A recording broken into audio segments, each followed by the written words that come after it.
The starting point, I think, for all of us right now is that there is a deep and fundamental search in Europe today for a center, for a unifying vision that will stem the diverging and increasingly sort of divergent views of the European futures. You mentioned the six scenarios. I'll say a few words about that in a moment. And I am sort of joining the search. I think the last few years have been very much characterized by trying to understand the polycrisis, what Richard Young calls the multi-layered crisis of the European Union. Why did it happen? What are its main drivers and characteristics, etc.? My starting point is that we need to go beyond that. We need to get beyond the oy vey phase of the analysis and towards a more forward-looking stance where we try to come up with constructive ideas for refinding our balance, refinding an equilibrium around which the European Union can work. My second starting point is that the crisis of the European Union is not a European Union crisis per se. It is a liberal crisis. It is a wider Western crisis, although it has particular EU characteristics because of the peculiar nature of the EU as a governance system. So in the paper that I have, and which I'm happy to share with everybody and get any feedback, I discuss what I call Europe's Decas Horribilis, the horrible decade of Europe, 2008 to 2018. I'm not gonna get into that at the moment. I will only say, and I use these words advisedly, that I think we are either on the cusp of or in the early stages of a cultural and political civil war in Europe. Okay, and those are harsh words, but I use them advisedly. I think we are in the midst of a breakdown of the liberal consensus, and not only divergent but widely diverging notions of the future of Europe, which threaten which at the very least will lead to a paralysis of the European Union, and there's a real risk of this paralysis being institutionalized in next year's elections for the European Parliament in May 2019. And at worst, we will see the effective fragmentation of the European Union. Why do we see, or rather, what kind of battlegrounds are being drawn? Just for the sake of simplification, I would say that we are seeing two irreconcilable visions of Europe being drawn at the moment. The first I would associate mostly with Emmanuel Macron. Macronism, if you like, but it's reflective of Commission elites and others. Essentially, the solution to Brexit, the solution to the crisis, is ever closer union. Let's stick with the formula of ever closer union. And we saw since Macron's election in 2017, he came out with literally dozens of proposals for how to take this vision forward. A common Eurozone budget, a finance ministry, an EU-wide intelligence agency, a new defense identity to offset the loss of credibility of an American security umbrella, and all these ideas.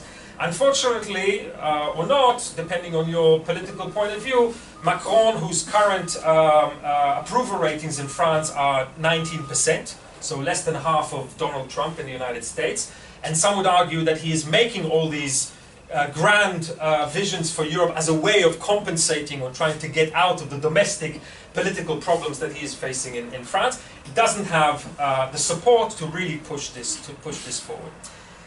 On the other side of the trench, we have urbanism. And Viktor Orban today is not just a very successful politician in Hungary, but he is really a rallying point for a movement that Toby touched upon, which could be defined as illiberal democracy, that shares many characteristics more with Vladimir Putin's Russia than with the political community that Hungary acceded to in 2004.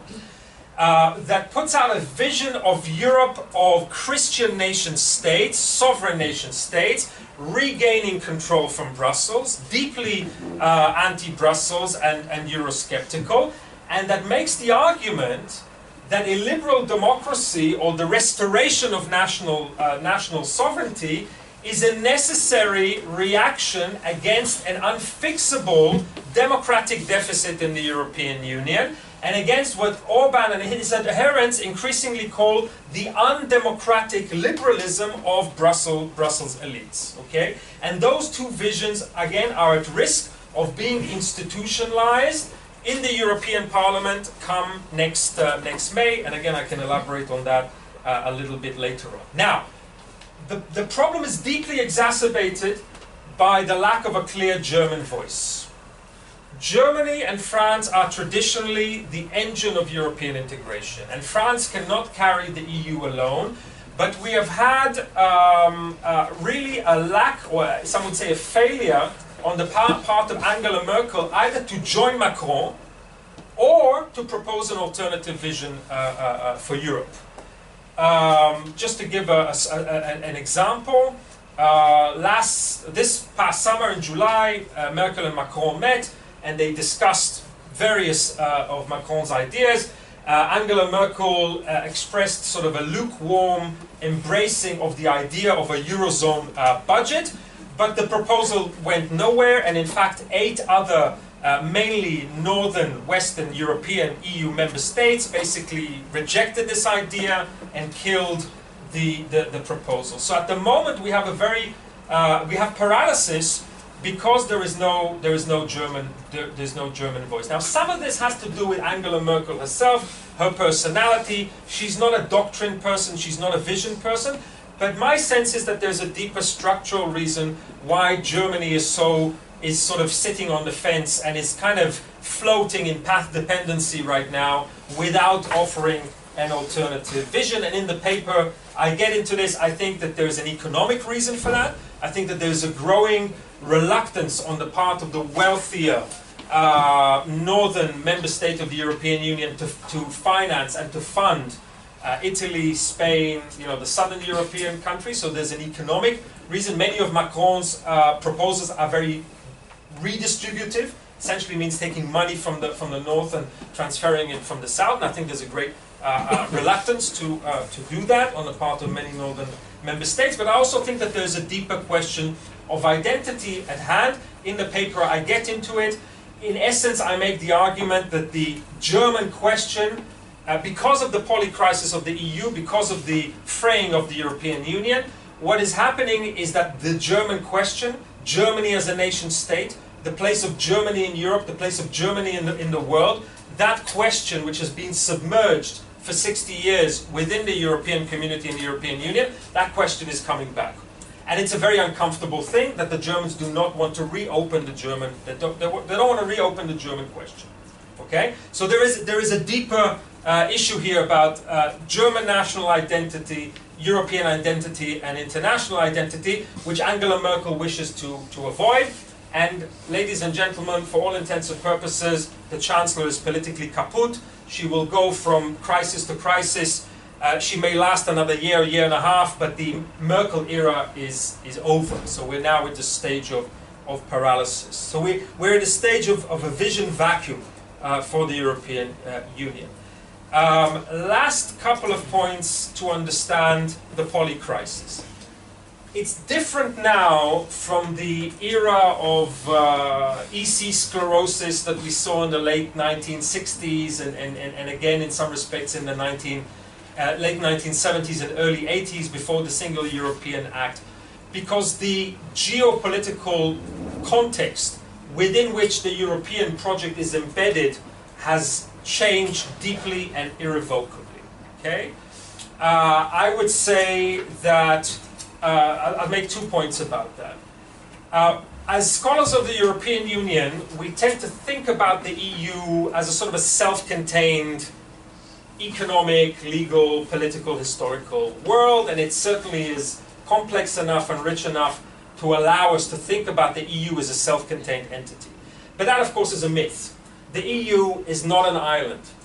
It is a child of the liberal international order. Economically, politically, culturally, it is a child of the liberal international order.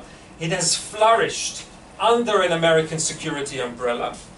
And Germany has flourished under an American security umbrella. And the EU, as we know it, fundamentally depends on the continued existence of a liberal international order. If that liberal international order collapses, that will have existential consequences for the European Union. It doesn't mean that it will die tomorrow or that it will evaporate, but it will have to adapt very, very, very deeply. And what is happening globally, geostrategically, is that the liberal international order is fraying and it is eroding. Think about the trade issues, think about the crisis of democracy around the world, and multilateralism, and so on and so on and so forth. Okay, so the substructure, the context, the root, the ground, the earth upon which the EU for six or seven decades has depended for its existence and flourishing, that substructure is changing fundamentally.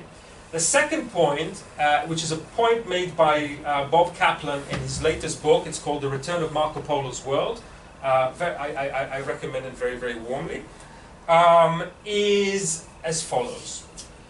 For 6 or 7 decades, the EU and Europeans could think about themselves as being generally insulated from the tumults and the unpleasantness of sub-Saharan Africa, the Middle East, and Central Asia. But if you think about it historically, that is an anomaly, and it couldn't last, and it will not last. In other words, we or Europeans tend to think that they have the capacity to resolve their own issues, their own problems.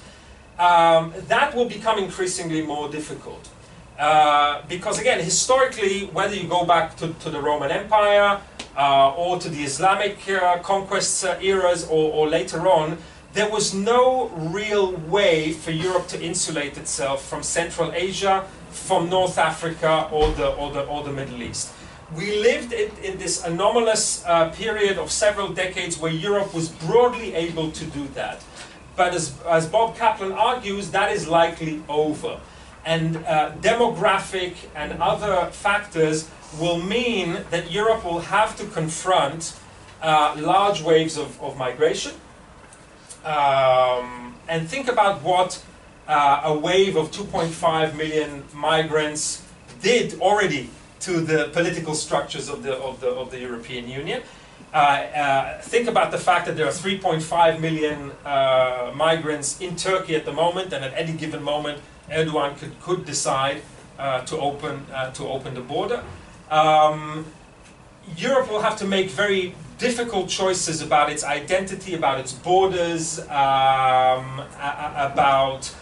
migration, and many of these decisions are not going to necessarily be able to be made given purely internal European considerations, but they will happen against the background of a fraying liberal international order, the withdrawal of an American security umbrella, and an increasingly a growing inability for Europe to insulate itself from external influences, not just migration, but also China, Russia, cyber, and so on and so on and so forth. That insularity is not just geographical; it's also manifested in different ways. So, the search is on for how do we save Europe? How do we find a new, energizing, cohesive, legitimate formula to overcome this vision divergence and to provide some kind of workable center against the background of a fraying liberal international order and greater connectivity. And in my paper, I start to do that. My project for the next several months will be to seek to develop such an idea, such an organizing principle, what I call liberal patriotism, but I can expand on that. I can just offer that as a teaser. What is liberal patriotism? how do we translate it into policy? I can expand on that hopefully if we have a little bit of time for Q&A. So thank you very much for your attention.